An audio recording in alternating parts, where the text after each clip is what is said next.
Hello. My name is Lucas. This is a bit of lit.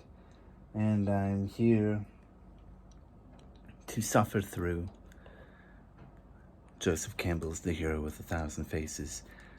One of the worst piles of crap I've ever read in my life. I read through some of it, and I thought, okay, maybe it's not so bad. And then it starts getting psychoanalytical and Freudian, and let's talk about the Oedipus complex and how important that is to understanding all of world culture. All of the world's cultures, every single one of them. We're not shoehorning anything in. We are making really excellent scholarly observations that make a lot of sense, okay? Okay? When I tell you, Joseph Campbell, tell you that circumcisions, okay, something found around the world for different purposes, culturally speaking, something found around the world, okay? When I tell you in a metaphoric, metaphysical sense that, oh God, don't get near my face. I'll be poisoned. Cutting the glands, the incision, to cut off the very end, the one part of the foreskin, which is the male vagina, which is part of the hero penis. When that's cut off, that is the ultimate pain, where the father has gotten between the mother and the child, and that explains part of the hero's journey, which is outlined in this story, because it tells about the monomyth and how all stories in all cultures get shoehorned into proving a point that is complete nonsense because of this. How can I take someone seriously when they are saying the male vagina on the hero penis, it's cut off, and that's the separation, the father, the mother, the...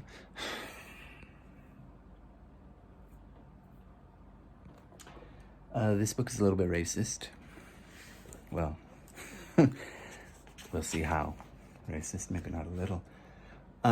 This comes in the second chapter. I don't remember what subchapter it is, but Atonement with the Father, which is just... ugh. There can be no doubt that no matter how unilluminated... Wait, let's go back a little bit. Give a little more context, okay? The native Australian mythologies teach that the first initiation rites were carried out in such a way that all the young men were killed. The ritual is thus shown to be, among other things, a dramatized expression of the Oedipal aggression of the elder generation, and the circumcision, a mitigated castration. But the rites provide also for the cannibal patricidal impulse of the younger, rising group of males, and at the same time reveal the benign, self-giving aspect of the archetypal father, for during the long period of symbolical instruction, there is a time when the initiates are forced to live only on the fresh-drawn blood of the older men. The natives, in quotations, we're told, something about... it doesn't really matter. Frequently, the men who give the blood faint and remain in a state of coma for an hour or more because of exhaustion. More. Okay. Whatever they're doing, there can be no doubt that no matter how unilluminated the stark naked Australian savages may seem to us, their symbolical ceremonials represent a survival into modern times of an incredibly old system of spiritual instruction, the far-flung evidences of which are to be found not only in all the lands and islands bordering the Indian Ocean, but also among the remains of the archaic centers of what we tend to regard as our own very special brand of civilization. Can you just... why was natives in quotations, and why are you now not in quotations calling them savages? I wonder also the things he has to say about women as temptresses and how truly evil and awful they are, and in a metaphysical sort of sense, and in stories, and in life, and in just fantastic. Is this the part where it talks about the hero penis with the male vagina? No. Okay. Well, there's other sparkling gems of just wonderful nuggets of knowledge that can be found to ruin your life permanently. Irreparable damage will be done going through transformations of the hero. Okay, the primordial hero and the human. Gotta love it. Oh, and let's not forget when he starts talking about myth and society, and the hero as saint, and hero's emperor and tyrant, and hero's lover, and all these different forms of the hero, and virgin births, and all this wonderful stuff. God, it's just, the pictures are cool.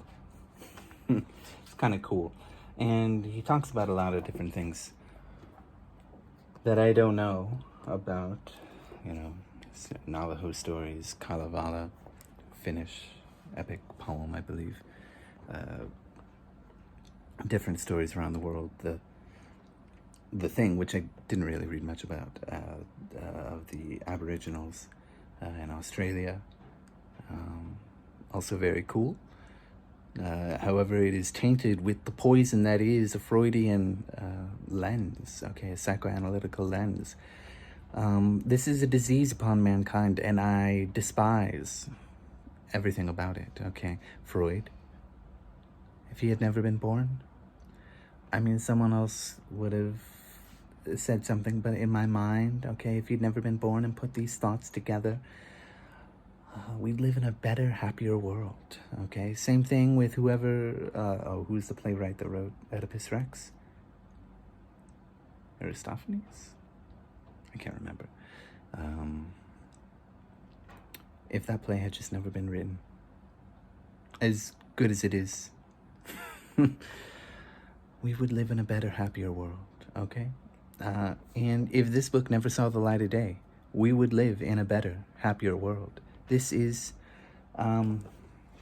poison to the mind, poison to the skin. I'm poisoning myself currently by touching it. Looking at it will blind you permanently for more than 3 seconds, so, you know, don't do that.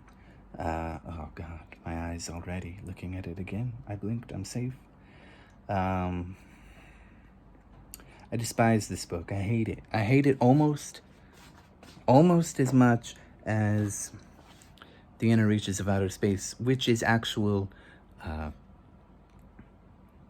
bile from the devil himself. Okay?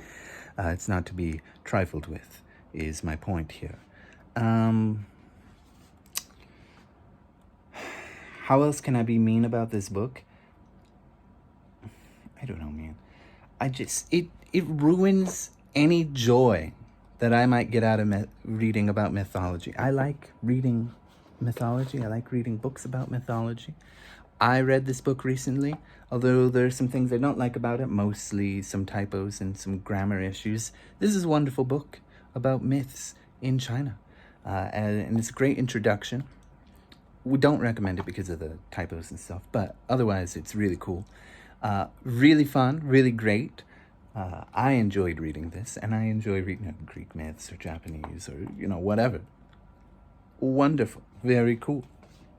And this does the same kind of thing that Joseph Campbell's trying to do, and making some cross-cultural connections. But he's not trying, you know, Chen Lianshan is not trying to say that all stories are the same and they come in, there's a monolith and all. He's just making some very erudite points about some comparisons that we can find in different myths throughout the world. Biblical, Norse, what are the other ones? Well, Chinese, of course. I forgot the other ones already. But it's a little slim volume. There's plenty more myths. This just covers a few of them. But this is really great, and it's a sort of nonfiction piece to describe them and explain the stories and where these ideas came from and this kind of stuff. Absolutely fantastic. Okay?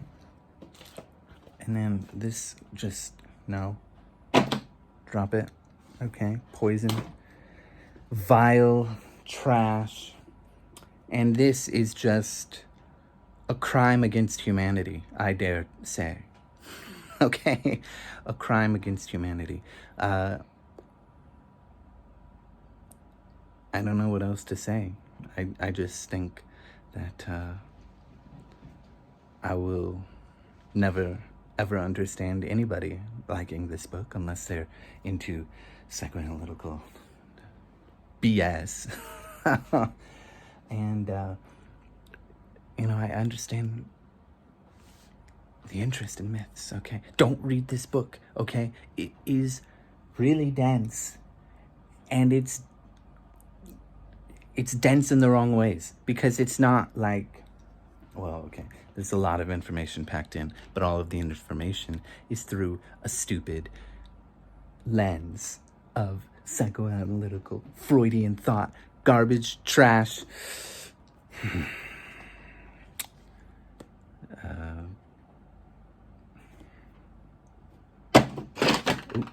Actually fell on the floor. Goodbye.